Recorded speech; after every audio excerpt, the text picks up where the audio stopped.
Pergantian tahun adalah satu rentang waktu, ada masa transisi di mana pengaruh daripada tahun yang lama masih terasa dan tahun yang baru sudah mulai masuk gitu ya. Nah, ini kita harus waspadai. Jangan sampai nanti seorang yang selama ini merasa berkelancaran, tau-taunya ada masalah besar. Dia bilang nanti, waduh, Pakang keliru ini, saya belum ganti tahun kok tau-taunya udah kena masalah gitu toh. Nah, padahal pengaruh dari tahun Ciong itu sudah mulai masuk dan dia harus berjaga-jaga. Itu sebabnya bukannya kita kepengen bawel untuk kemudian nonton lo ya, saya punya video ya, bukan. Tapi bagaimana apa yang kita sudah perhitungkan dengan baik, tolonglah itu dijadikan pedoman, jangan disia-siakan ya. Toh tinggal mendengarkan apa yang harus dilakukan dan apa yang harus diwaspadai.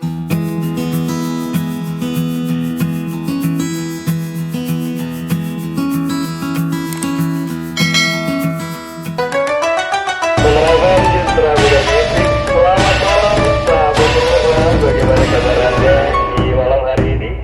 Senang sekali ya Sony bisa kembali menyapa Anda di malam pertama di Sonora Feng Shui di tahun 2024. Ada saya Sony Wicaksono yang akan memandu jalannya Sonora Feng Shui bersama dengan Pak Kang Hongkian. Tapi kalau tahun baru Imlek masih sebulan lagi ya Pak Kang ya? Oh memang, tetapi kita sedang menghitung hari. Kita bersyukur bahwa kita sudah menjelajahi tahun 2024 selama 5 hari. Selama 5 Nah, hari. 5 hari. Sejauh ini 5 hari di tahun 2024 bagi Pak Kang? Oh positif dong. Positif sekali ya. Ya 5 hari lagi. Selalu, Pak Kang, ya?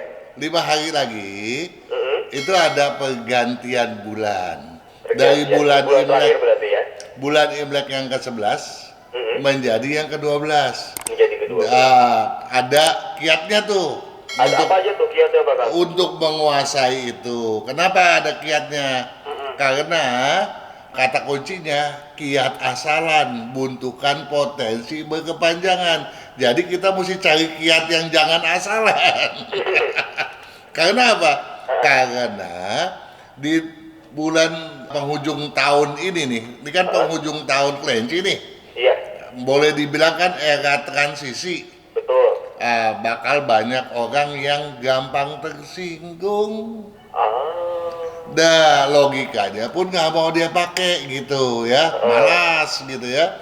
Nah, akunya menonjol ke permukaan, egonya tuh toh, sehingga maunya gua. Jadi walaupun dia orang yang jago strategi, bisa tampil semau gue, sehingga menampilkan kiat asalan. Nah, kalau itu dia nggak sadari, itu bisa gagal deh semua yang dia kepengen. Hati-hati. Dia harus lebih ditahan lagi ya Pak. Betul, kenapa bisa buntu?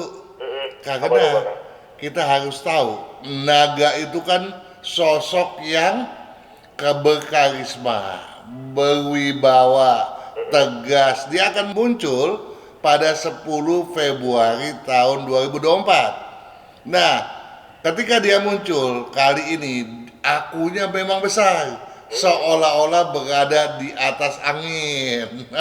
Luar biasa toh. Nah, akibatnya apa? Akibatnya dia punya satu syarat yang tinggi untuk mencapai keberhasilan di masa kejayaannya, yaitu apa? Apa tuh Pak Kang? Di mana manfaat harus bersama-sama. Itulah parameternya. Ya. Nah, untuk Oke, kalau Pak Kang ini ada untuk tips-tipsnya tadi ada di videonya Pak Kang nggak di YouTube FS Enthusiast? tip-tipnya apa tuh? Tips yang tadi apa? Nah, itu dia manfaatnya, itulah yang harus dijadikan parameter. Udah kita publish tuh videonya. Udah di-publish ya? Ya, yang era bulan Imlek ke-12, era transisi. Jangan ketinggalan. Karena apa? Karena kalau kita bisa menguasai era transisi, tahun naganya menjadi lebih gampang.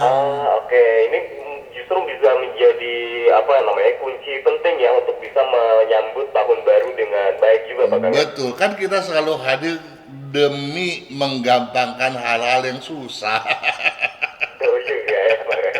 Oke, baiklah kita mulai dari YouTube dulu Pak Kang. Nah, dari YouTube nih ada beberapa yang telah dikirimkan oleh tim FSA. Pada pertama saya melihat ada Juragan Rudi Kusuma di sini ya. Di Kusuma. Dia bertanya pada ramalan 12 show di bulan ke-9 Imlek ya. Oke. Ban-ban Kamsia Pak Kang katanya. Ban-ban Kamsia tahu nggak? Ban-ban kasihan apa tuh Bang? Ban-ban Kamsia tuh ban-ban tuh puluhan ribu, Kamsia tuh terima kasih. Beribu-ribu terima kasih. Pak Kang atas bimbingannya setiap bulan yang dijabarkan dengan begitu jelas dan detail. Sehat, bahagia, sejahtera selalu buat Pak Kang, amin, amin. Oh dia bukannya bertanya ya, komen. Oh, sambil berdoa yang baik-baik ya. Betul, kita juga patut berdoa untuk Juragan Rudi Kusuma dan semua Juragan yang lain dong ya. Iya, betul. Kita berharap mereka semua sehat berkesuksesan. Amin. Kita lanjut menjumpai saudara kita yang bernama Juragan Uncuan. Juragan Uncuan. Uncuan ini bertanya pada video ramalan 12 show di bulan ke-9 Imlek. Dia bilang begini nih. Selamat malam Pak Kang, selamat malam juga tentunya dong ya. Semoga sehat selalu, begitu juga Uncuan dan keluarga. Biasa Pak Kang, saya mau tanya. Oh, jadi kalau bertanya dia biasa nih, menjawab belum mau dia. Rumah saya hadap selatan katanya. Dapur saya hadap utara. Nah, saya bingung nih. Dapur saya hadap utara, berarti pintunya yang menghadap ke utara dong ya. Karena dapur adalah sebuah ruangan toh. Nah, kalau dapur menghadap ke utara berarti pintunya menghadap ke utara. Ini kemungkinannya. Kita lanjut dulu. Maksudnya kalau menggoreng siansi atau spatula ya, siansi itu ya. Nyendoknya ke utara tentunya. Oh bukan begitu dong ya. Kalau cendokan spatula ke utara bukan berarti kedudukan dapur di utara ya. Dapur itu harus dihitung sektornya mana ya, karena dapur itu bukan kompor. Kalau menurut saya dapur itu adalah ruangan untuk memasak, betul nggak? Sorry, karena ada banyak barang-barangnya juga ya. Betul, kalau yang kita tanya hadap mana itu mungkin kompornya kali ya, bersandar di mana, menghadap kemana gitu ya. Iya. Nah, kita lanjut, dia bilang saya sio kerbau katanya, istri saya sio naga. Ini satu bocoran nih. Kita ya sio kerbau harus hati-hati dah. Tapi sio naga kabar baik, luar biasa. Match ya. Ya, tetapi biasa dan tidak biasa dia juga cong sama seperti kerbau. Cuma congnya menjadi lebih kecil, luar biasanya di situ. Nah, artinya apa? Artinya lebih gampang untuk menyiasati situasi. Tapi kedua-duanya ada tuh caranya di kalender Imlek 2575 ya, agak diseksamain. Ya, karena apa? Karena di sana kita perlu tahu berapa jumlah nilai keberuntungan kita. Walaupun kita cong nih, Sony, kalau nilai kita tinggi tuh, walaupun banyak masalah, keberuntungan tetap bagus. Nah, kita lanjut ya. Sebaiknya hadap mana dapur saya, Pak? Nah, dapur hadap mana itu saya juga bingung jawabnya ya. Iya, Pak Kang. Jadi, kalau saya hadap ke depan rumah, kalau saya hadap ke depan rumah, dapur saya ada di sebelah kiri saya. Ya, pojok kiri belakang katanya. Terima kasih sebelumnya. Nah, dia bilang depannya ini selatan, belakangnya utara. Kiri belakang itu timur laut lah ya. Nah, tadi kita udah bahas tuh bahwa dapur itu jangan kita tanya di menghadap mana, tapi berada di sektor mana. Ternyata dapurnya Uncuan berada pada sektor timur laut. Nah, posisi kompornya di mana saya nggak tahu, tapi dia katakan tadi spatulanya mengarah ke utara. Kalau ke utara berarti dia menyerok keluar karena utara adanya di samping dan dia ada di sudut kanan kalau kita masuk ke dalam ruangannya dia ya. Nah, itu artinya membuang hoki. Betul. Jadi spatula harus digoyangkan ke bagian dalam daripada rumah gitu ya. Nah, kemudian kalau memang Uncuan ini, saya dengarnya Uncuan ini sering bertanya memang, Dan juga aktif loh. Kita patut mengapresiasi juragan yang satu ini karena rajinnya ya. Tetapi walaupun dia rajin, rupanya dia lupa deh, terliwat rupanya. Dikatakan bahwa pada video-video lalu nih, sektor yang bagus untuk dapur itu bukan di timur laut. Timur laut bahkan dengan barat daya dan sentral rumah sebaiknya jangan dipakai untuk posisi dapur. Yang bagus sih secara umum nih ya, adalah bagian timur, tenggara, barat dan barat laut. Itu yang bagus, sektor yang bagus untuk posisi dapur, bukan posisi kedudukan kompor lain lagi nih. Disaksamai lagi tuh video-videonya ya. Nah, kemudian satu hal dia bilang tadi, dia sionya istrinya sio saya berharap daripada dan kerbau dan naga nggak jelas, sebaiknya kirim data kalau mau betul-betul tahu posisi yang jelas ke 0812 112 9200. Lengkapi datanya, kita akan jawab supaya arah posisi kedudukannya daripada rumah pun tidak keliru. Betul nggak, Sony? Iya, betul sekali. Iya. Kita lanjut. Ada Mbok Sri Rejo. Ini juga sobat kita yang luar biasa nih. Oh, udah sering Bang ya? Udah sering banget. Ini sering kali juga memberitahu kita soal-soal di tanah kelahirannya di Jawa rupanya. Bagaimana posisi rumah dia. Kemudian juga menjelaskan bagaimana feng shui di Taiwan. Ya, rupanya aktif di Taiwan Mbok Sri Rejo ini ya. Kita baca nih, dia bertanya pada video mulainya boleh emperan asal jangan sebaliknya. Selamat pagi Pak Kang, katanya, salam sehat, semoga sukses selalu.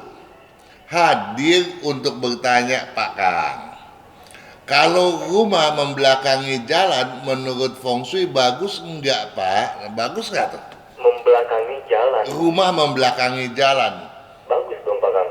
Saya juga bingung kalau rumah membelakangi jalan. Terus masuknya dari mana dia? Iya, makanya membelakangi jalan. Iya toh. Yang adanya tuh pintu pasti dia ketemu jalan di depannya dah. Betul. Apa dia mesti dari depan naik ke genteng dulu, turun lagi di belakang, baru Mungkin yang ketemu? dimaksud jalan raya mungkin Pak Kang, jalan besar. Mungkin. Jadi dia membelakangi jalan raya, terus kemudian menghadap jalan kecil kali ya. Iya mungkin, jadi harus masuk dulu ke dalam tuh. Nah itu saya masuk di akal. Tapi kalau rumah membelakangi jalan, nggak ada jalan di depan, jadi seseleketan naik ke atas atap, turun di belakang. Masuknya kayak maling dong Pak Kang dari atas.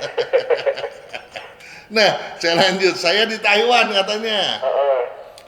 Khususnya di tempat yang tinggal banyak rumah yang membelakangi jalan katanya. No, jadi rumah di Taiwan membelakangi jalan, saya bingung nih. Jadi asumsi kita seperti tadi deh ya. Iya, betul. Kita membelakangi jalan besar, menghadapi jalan kecil. Nah, kalau jalan seperti ini nih, saya pernah lihat juga di satu kota di satu negara maju ya. Di situ kita melihat ada satu jalan raya. Karena jalan rayanya itu rupanya cukup ramai, dia pintunya dihadapkan ke depan, tapi dia tidak ada pintu garasi. Jadi dia ada cuma pintu kecil, beranda gitu ya. Nah kemudian jadi orang kalau keluar dari rumahnya bisa duduk-duduk di beranda, ada taman, kemudian keluar ada trotoar, bisa berjalan di trotoar itu. Nah seolah-olah di rumahnya nggak ada garasi. Ternyata di belakang rumahnya ada jalan lagi tuh juragan. Ya, jalanan itu lebih kecil. Nah, jadi mobil masuk di belakang. Nah, jadi di belakang adalah pintu garasi, di depan pintu utamanya. Nah, sekarang bagaimana nih kalau punya rumah seperti itu ya? Atau memang nggak ada pintu sama sekali di depan, kemudian membelakangi pintu utamanya menghadap ke gang kecil seperti asumsi kita pertama tadi. ya nggak ada masalah. Nggak ada masalah ya. Nggak ada masalah sepanjang hadap rumah tersebut benar gitu ya. Dan memang kalau kita membelakangi jalan kan nggak crowded ya, nggak terlalu banyak lalu lintas gitu kan, keluar masuk gitu kan. Iya betul. Abu juga agak kurang gitu toh. Betul. Nah, tetapi apakah rumah tersebut memenuhi syarat bersandar pada gunung melihat lautan nggak gitu? Nah, itu yang harus diperhatikan juga ya. Iya dong. Oke. Nah, sekarang kalau dia menghadap jalan kecil tadi, ya, kemudian di belakangnya itu kalau dia jalan lebih besar, ya, kemudian di sana ada apa aja, itu yang harus diperhatikan, gitu. Kemudian karena dia adalah belakang, mestinya rumah itu kan membujur dari depan yang jalan kecil tadi ke arah belakang itu. Kalau dia nggak flat, kalau dia nggak rata, dia harusnya naik ke belakang, bukan menurun. Nah, ini hal-hal yang harus diperhatikan gitu kan. Oke. Nah, Kita lanjut lagi setelah break sebentar Pak Kang ya. boleh. Kesehatan, karakter, bakat, bisnis, hubungan, Hong Shui, waktu, nasib dan siasat. Kesempurnaan dari kedelapan aspek inilah yang dipelajari oleh metode Yin Yang 5 unsur, agar perjalanan hidup manusia dapat berhasil dengan tetap berjalan serasi, selaras, dan seimbang dengan alam semesta.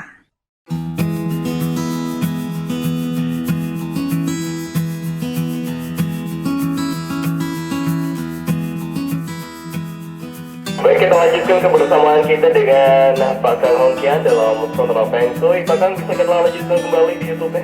Oke. Jadi saya juga memang masih mereka-reka apa yang dimaksud oleh Mbok si Rejo ya. Iya. Karena ketika saya di Taiwan saya nggak menemui itu ya, kita padahal banyak saudara juga di sana. Ya, tetapi ya nggak masalah. Tetapi mungkin juga yang dimaksud Mbok Sri Rejo ini ya seperti juga pernah di daerah-daerah kita nih begini. Iya. Jadi ada perumahan di dalam suatu katakanlah daerah yang menurun, agak lembah begitu. Iya. Tapi ketika masuk itu tanahnya jalannya lebih tinggi. Oke. Sehingga kalau kita lihat dari jalan raya itu banyak atap-atap rumah itu adanya di bawah jalan gitu. Itu saya pernah lihat tuh Pak Kang. Ya. Tapi setelah masuk ke dalam lembah tadi, dia menghadap ke jalanan yang lebih rendah. Malah kita melihat dari sana belakang mereka adalah gunung gitu ya. Nah ada juga misalnya satu bangunan yang karena konturnya di depannya tuh tebing, jaraknya lumayan bagus, tapi dia punya bangunan itu hotel misalnya, bangunannya malah ke lembah ke bawah. Jadi kalau kita lihat dia cuma satu lantai bangunannya. Iya. Nah, ketika kita masuk ke dalam liftnya bukannya naik tapi turun. Oke. Ya toh? Nah, pintu utamanya menghadap ke lembah sana. Nah, ini berarti dia juga bersandar pada gunung. Tergantung dia menyiasati di mana belakangnya, di mana pintu depannya. Sepanjang itu terpenuhi, toh tidak ada masalah.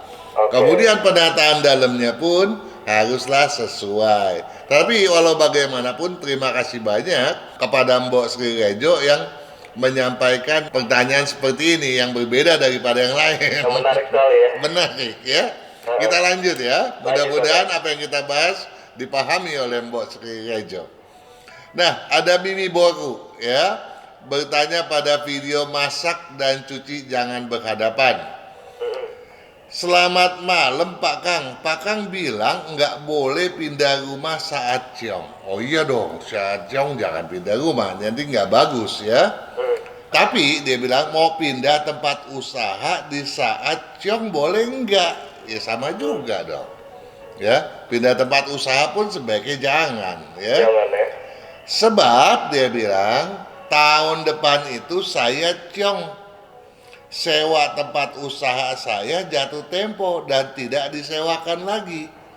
Sehingga saya harus pindah. Kalau ini kan nggak bisa nih, harus pindah nih. Iya betul. Kalau nggak diusir. Karena tempat usaha bukan kita punya, ya toh. Iya. Kita harus pindah, kita harus nurut, yang punya bukan kita. Kalau Oh, enggak itu tadi, maksudnya berarti force major berarti ya Pak Kang? iya, tetapi kita juga punya siasat dong untuk hal semacam itu. Kita masa kalah sih? Apa situasi? Terima kasih Pak Kang, terima kasih juga Gin Mimi Boru. Begini, Iya. kita boleh pindah rumah, boleh pindah tempat usaha. Tetapi kita juga harus menghitung ini tempat kita atau bukan.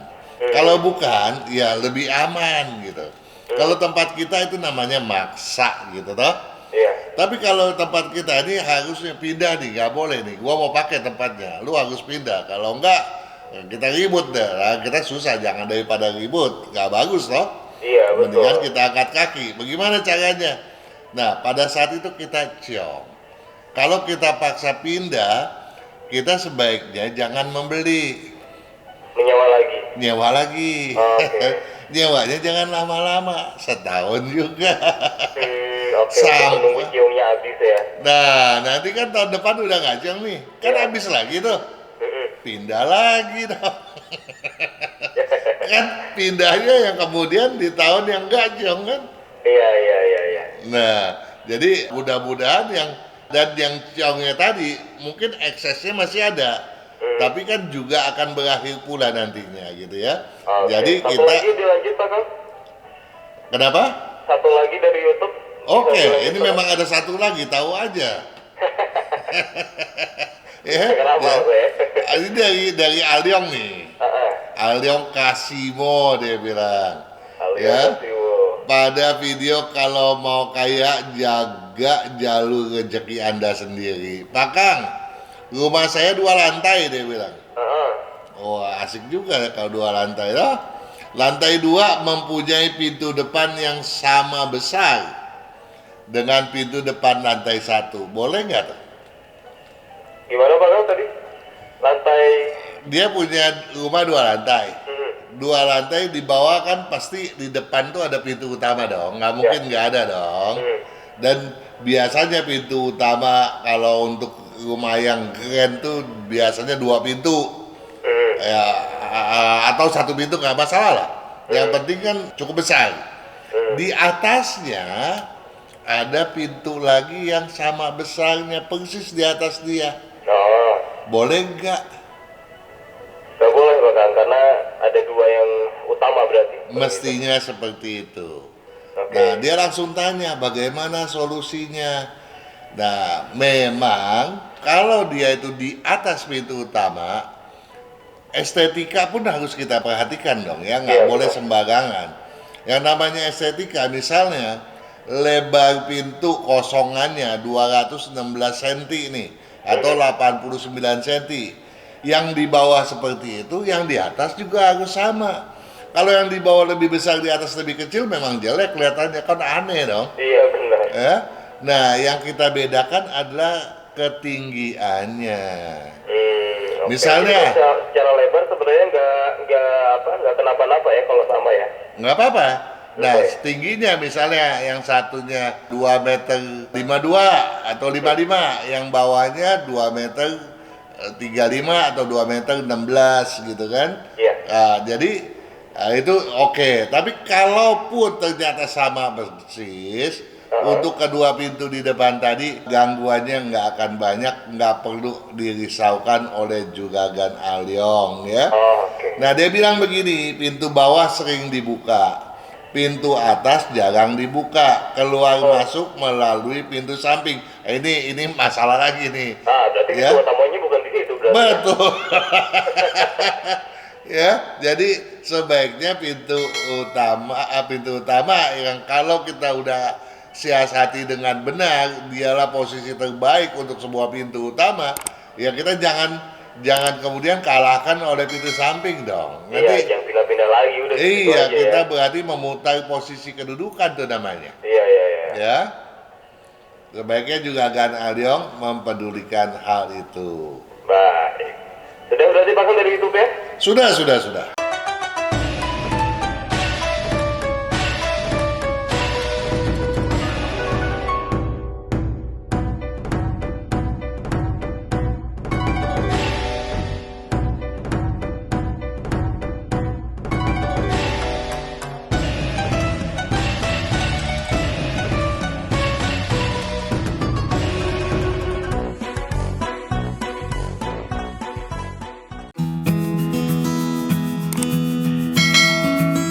Selamat malam untuk Anda yang baru bergabung, sahabat semua. Ada sedang mendengarkan Tony Wicaksono dan Pak Kang Hongkian dalam program Sonora Feng Shui sampai nanti pukul 20 waktu Indonesia Barat. Dan tibalah saatnya untuk membacakan WhatsApp ya Pak Kang.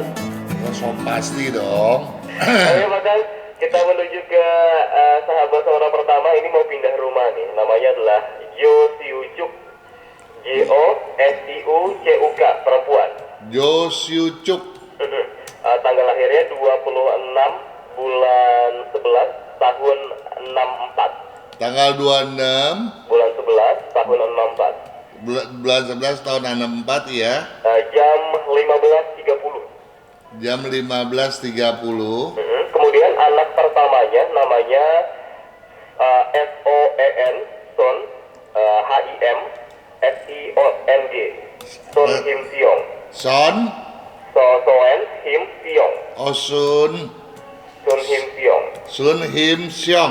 Ya, laki-laki ini Pak Kang, tanggal 24 di bulan 10 tahun 89. Tanggal berapa? Tanggal 24 bulan 10 tahun 89. Tanggal 24 bulan 10 tahun 89. 1. Jam lahirnya 4:46 pagi. Sebentar. Nah, kemudian anak terakhirnya, anak kedua, Sun Wei Jin Pak Kang. Sun Wei Jin, anak laki perempuan. Laki-laki Pak Kang. Sun Wei Jin tanggal 3 bulan 3 tahun 92. 33 tahun 92. Jam 00:35. 00:35 ya. Ya, nah ini sekeluarga ini akan pindah rumah menghadap timur pada tanggal 22 Januari 2024. Ini apakah sudah selaras? 22 Januari tahun 2024 tahun ini Pak Kang. tahun ini. Nah, apakah sudah selaras dan harus jam berapa masuk ke rumah? Nah, ini informasi rumah lamanya itu menghadap timur laut 22,5 derajat Pak Kang. Tar dulu. Satu-satu kita Oh ya. iya. Jo Siucuk itu lahirnya tahun naga. Tahun naga. Ya, tahun naga dia mau pindah. Sekarang apakah dia masih berbisnis apa enggak? Dijelaskan enggak di sana? Oh enggak Pak Kang, enggak berbisnis. Nah, kalau enggak, siapa kepala keluarga? Apakah masih Jo Siucuk ataukah Sun Him Siong? Oke. Nah, Sun Him Siong, sionya sio ular gitu toh. Iya. Nah, sekarang saya oke lah, daripada daripada dua-duanya, dia mau pindah pada tanggal 22 bulan 1 tahun 2024. Ya, 2021 ini masih tanggal 12 ya, bulan 12 Imlek ya. Nah, berdasarkan kalender Imlek ini perhitungan kalender tanggalnya masih oke gitu ya. Oke. Cuma jamnya nggak akan ngepas untuk tanggalan ini, kecuali tanggalnya itu maju 4 hari itu lebih bagus. Jamnya 9.30 atau 10.30 pagi. Oke. Tanggalnya kalau nggak Kamis tanggal 18 Januari, itu sebaiknya tanggal hari Selasa tanggal 30 Januari. Itu lebih bagus dibandingkan pilihannya tadi. Pilihannya tadi kan tanggal berapa? 22. Ya. Walaupun itu pun masih lumayan gitu ya. Nah, kemudian dia pindah dari rumah yang Lamanya itu di timur laut Pak Kang. hadap timur laut. Iya. Sekarang ke timur saja. Oh, ya kurang lebih masih oke lah, nggak ada masalah. Oke, Pak Kang kalau gitu. Ya. Ada lagi yang ditanyakan? Sudah itu saja Pak Kang yang ditanyakan. Oke. Semoga menjawab ya untuk Jo Siucuk. Kita pindah lagi ini ke Dwi Febriani Pak Kang. Dwi Febriani. Tanggal lahirnya 22 Sebentar. bulan 2 tahun 85. Dwi Febriani tanggal berapa? 22 22 bulan 2 bulan 2 tahun 85. 85 Jam lahirnya 14:45. 14:45, oke. Ya, ini ada 3 yang ditanyakan. Ini kita ke pertama dulu. Jadi saya ini ingin resign Kakang tahun 2024 ini. Ya, Saya sudah tidak betah, tapi saya ragu. Karena Kakang mengatakan tahun 2024 itu ciong untuk sio kerbau. Nah ini Betul. bagaimana Kakang? betul. Sebaiknya kalau sudah masuk tahun naga jangan pindah lagi. Oh, oke. Ya, Jadi tetap bertahan dulu ya. sebaiknya bertahan dulu. Oke, nah ini apakah masih ada harapan jika saya tetap resign dan mencoba usaha minuman di depan rumah saya, Kakang? Kalau mau usaha minuman di depan rumah, Heeh. kalau udah kena cong sebaiknya jangan ya. Oh jangan ya, oke. Kalau sekarang sebelumnya dimulai, Hmm. ya cari tanggal yang bagus ya berdasarkan kalender tadi ya. Hmm. Seperti yang tadi dilakukan oleh juragan ibu tadi ya. Iya. Nah, jadi cari tanggalnya. Kalau nanti mau tanya jamnya silakan diajukan. Oh, nah ini juga ternyata si Dwi Febriani ini, Kakang, sekarang sudah berjualan online. Berjualannya adalah jarum akupuntur dan kopi untuk menambah penghasilan. Ini apakah ada cara untuk mengatasi ciongnya itu tadi, Kakang? Jarum Akupuntur dan kopi, tapi secara online. Jarum akupunktur perkembangannya pasti agak lambat ya. Oke. Kalau kopi, Kopinya, sekarang kopinya yang dia jual kopi bubuk atau kopi. Kalau dia tuh kopi minuman jauh lebih lancar daripada kopi bubuk. Oke, Kakang ya. Ini berarti cukup menjawab ya untuk Dwi Febriani. Berarti tahan dulu untuk tahun naga kayu ini karena ciong ya untuk Betul. sio kerbau. Kita lanjut satu lagi, Kakang. Oke, Kita lanjut ke Yunan Radika. Yunan Radika, laki-laki. laki-laki, Kakang.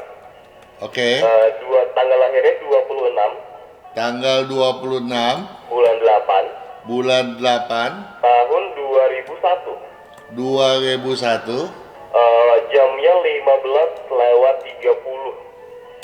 15.30. Simpel saja, Kakang, mohon tanya usaha yang cocok. Saya sekarang itu jualan bakso. Jualan bakso. Jualan bakso ya lumayan aja sih perkembangannya, tapi nggak begitu signifikan ya. Iya. Dia kalau dia jual gorengan justru jauh lebih sukses Oh, ya. oke. Mm-mm. Apa namanya?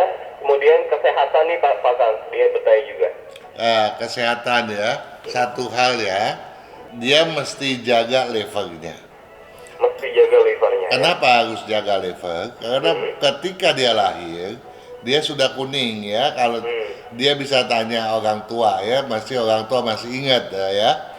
Jadi dia nggak boleh terlalu capek gitu ya. Oke. Tapi bukan berarti nggak boleh capek kemudian alasan untuk bermalasan tuh ya. Iya. Nah, dan kemudian juga harus hindari makanan yang berminyak, berlemak agar dia tidak ada gangguan pada nantinya misalnya pada empedunya gitu ya. Juga jaga kesehatan mata, juga jaga kesehatan pencernaan ya, dia gampang sekali kena GERD ya, gampang kena sakit mah. Kemudian dia juga kurang minum. Satu hal Iya. yang lebih harus dia waspadai apa? Apa tuh? Dia tuh gampang khawatir. Gampang sawan.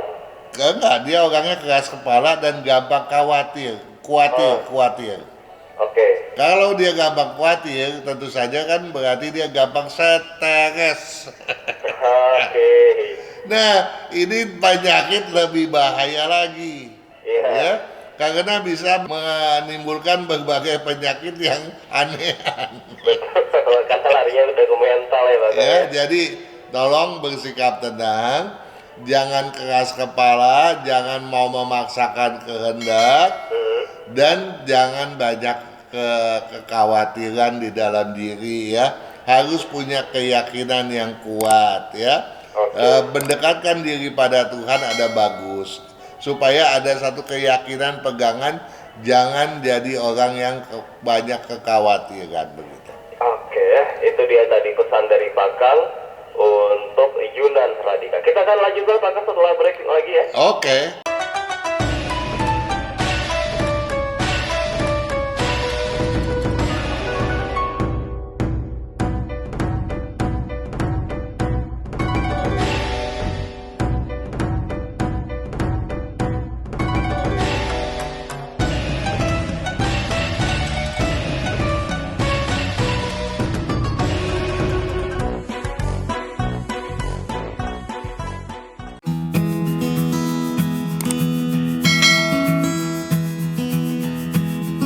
Dan sudah masuk ke segmen terakhir sahabat Sonora di Sonora Feng Shui seperti pukul 20 waktu Indonesia Barat dan masih bersama Tony Wicaksono dan juga Pak Kang Hokian. Kita lanjutkan Pak Kang. Iya dong. Ini ada satu pertanyaan nih dari Kenny Pak Kang. Kenny. KENNY. Laki perempuan? Laki-laki. Kenny laki-laki ya? Ya, laki-laki. Tanggal lahirnya 22 bulan 2 Iya. di tahun 2000. Iya. Jam lahirnya 11.16 siang. 11.16 siang. Nah, ini pertanyaannya adalah, jadi Kenny ini sekarang kerjanya di perusahaan kontraktor bagian estimator yang fee menghitung kebutuhan dan biaya.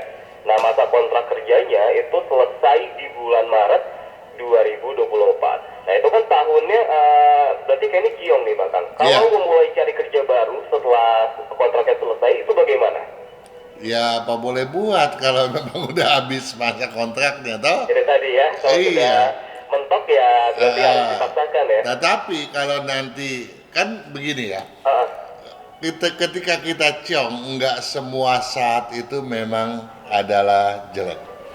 Ada tanggal-tanggal di mana kita berkeselarasan. Iya. Nah, dalam kasus-kasus seperti ini, kita harus pakai betul kalender Imlek, ya. Oke. Jadi ketika nanti kita memulai lagi sesuatu yang baru, upayakan memulainya itu pada saat yang betul-betul selaras. Oke. Namun demikian, andai kata karena tahunnya itu kita ciong, kemudian bisnis kita tidak berjalan sesuai kita punya harapan, banyak masalah yang tersendat, banyak gangguan, ya kita terpaksa harus membanting setir kembali pada tahun yang selaras nantinya. Iya.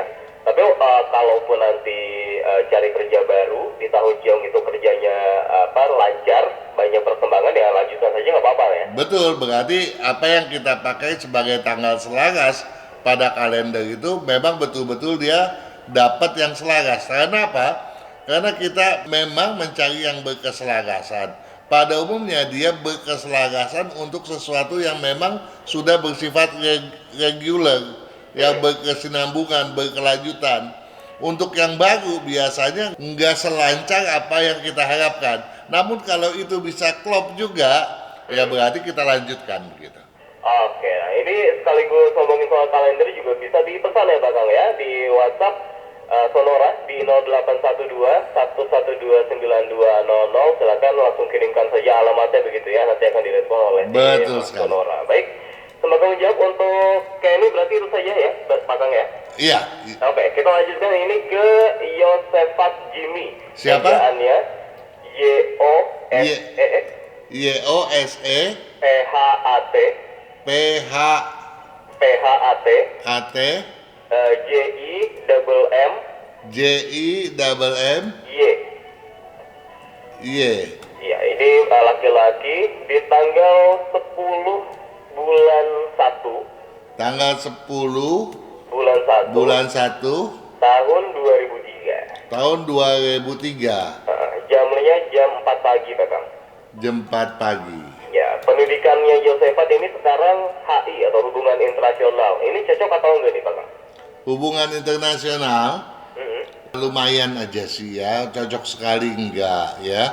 Dia sebetulnya lebih cocok memang ke bidang politik. Ya. Tetapi dia lebih cocok ke memang ke pengamat gitu ya. Nah, kalau dia nanti terjun sebagai politikus, kita khawatir pressure-nya terlalu berat buat dia gitu ya.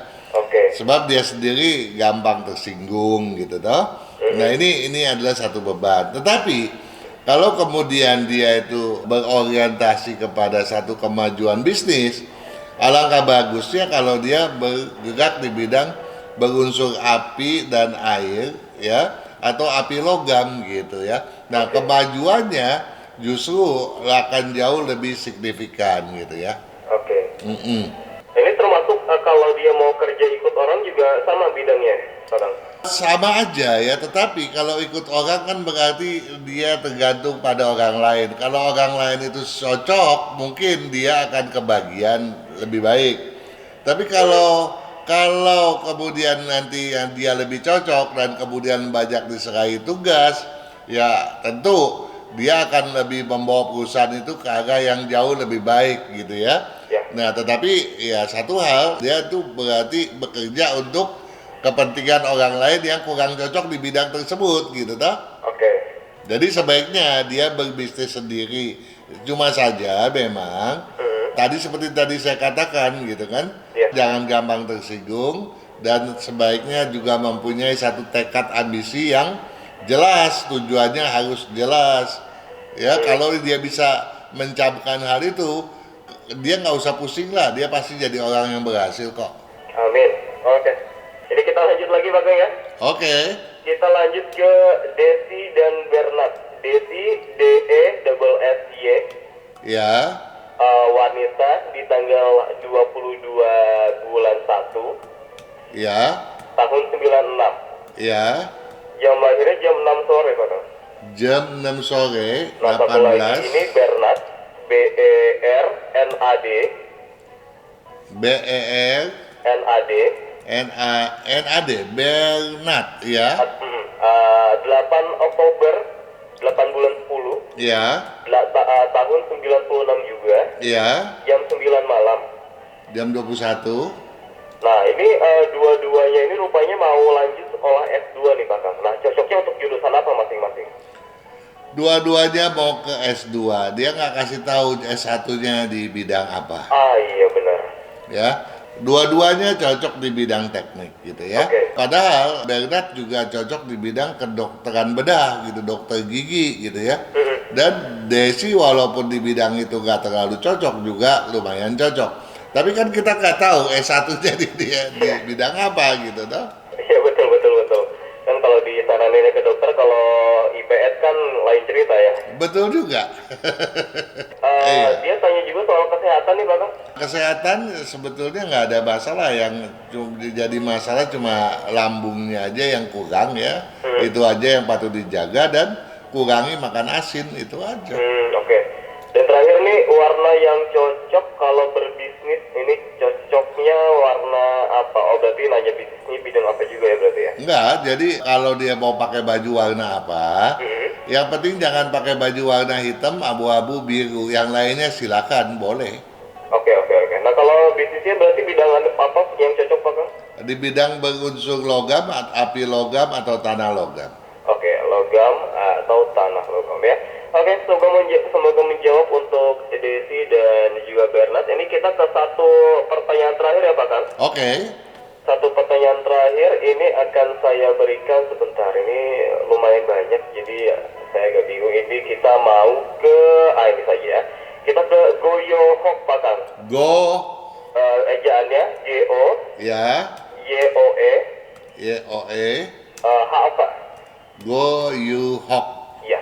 Laki-laki di tanggal 20 Tanggal 20 bulan 6 bulan 6, tahun 78. 20 bulan 6 tahun 78, Iya, jam lahirnya jam 7:05 pagi. 7.05 pagi. Yang ingin saya tanyakan adalah pertama usaha dulu deh Pak Kang.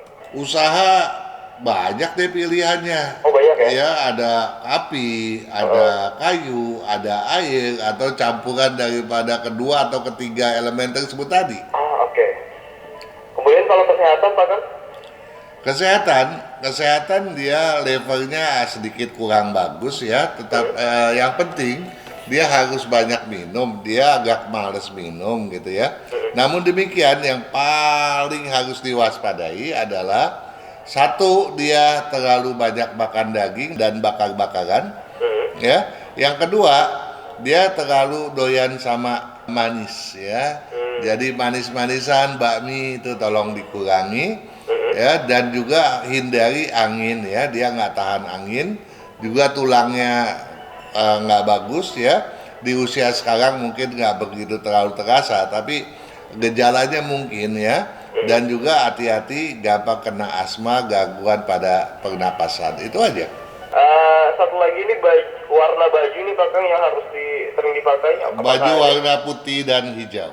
Putih dan hijau ya. Baik, semoga menjawab untuk Goyohok dan sisa semenit lagi nih Kakang, ada yang ingin disampaikan ke sahabat Sonora di malam hari ini? Ya, sebetulnya seperti setiap pergantian tahun ya. Pergantian tahun adalah satu rentang waktu, ada masa transisi di mana pengaruh daripada tahun yang lama masih terasa dan tahun yang baru sudah mulai masuk gitu ya. Iya. Nah, itu masuknya nanti mulai tanggal 10 Januari ini ya. Nah, ini kita harus waspadai. Jangan sampai nanti seorang yang selama ini merasa berkelancaran, tahu-taunya ada masalah besar. Dia bilang nanti, waduh, Pakang keliru ini, saya belum ganti tahun kok tahu-taunya udah kena masalah gitu toh. Nah, padahal pengaruh dari tahun Ciong itu sudah mulai masuk dan dia harus berjaga-jaga. Itu sebabnya bukannya kita kepengen bawel untuk kemudian nonton lo ya, saya punya video ya, bukan. Tapi bagaimana apa yang kita sudah perhitungkan dengan baik, tolonglah itu dijadikan pedoman, jangan disia-siakan ya. Toh tinggal mendengarkan apa yang harus dilakukan dan apa yang harus diwaspadai. Mudah-mudahan dengan hal itu menjadi satu peringatan agar hal-hal yang mau dilakukan ternyata keliru jangan dilakukan ya. Nah, kalau itu bisa, kita berharap walaupun nantinya dia Ciong sekalipun di tahun naga, beban daripada masalahnya tidak sebesar daripada kalau dia seenaknya di masa transisi ini. Oke, terima kasih banyak Pak Kang atas seri-serinya di malam hari ini. Kita ketemu minggu depan ya. Sampai minggu depan, Juragan Sony Wicaksono. Sukses Terima selalu. kasih juga untuk Anda sahabat Sonora sudah menyimak pembicaraan Sony Wicaksono dan Pak Kang Hongkian dalam Sonora Factory. Ketemu lagi minggu depan.